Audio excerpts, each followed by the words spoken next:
In this video, we are going to describe the cause and corrective action for the EF fault that can occur on any impulse drive.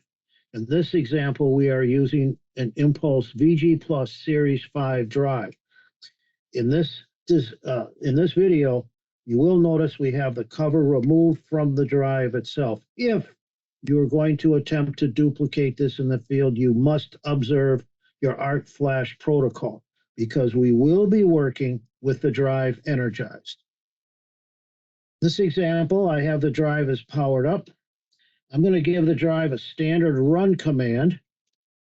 And when I do that, the drive locks up on an EF fault.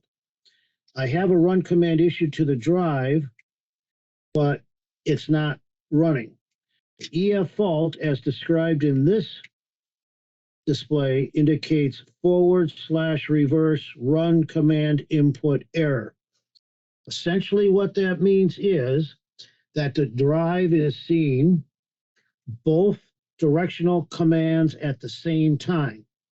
And this being an unsafe situation, we don't know which way is the right way to go. The drive will not accept any further run commands until this situation is cleared.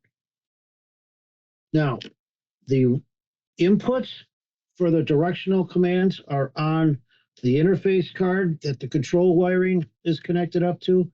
And in a standard factory default setting, the inputs would be terminals S1 and S2. Those are the directions identified as forward or reverse. Or in the case of a hoist motion, this would be S1 would be up and down respectively with S2.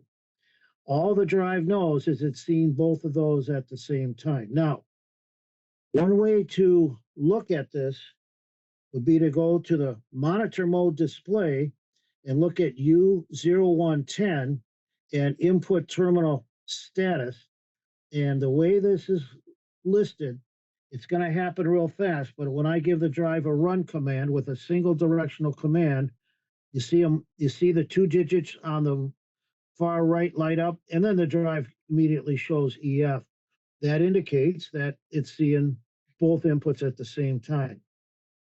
One of the causes of this is just a single strand of wire from either the wiring input on S1 or S2 touching the other input, S1 or S2, and that will be enough to generate the EF fault.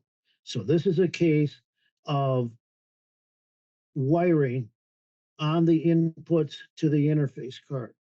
We know based on what we read under U0110 that we have an indication that both terminals are active.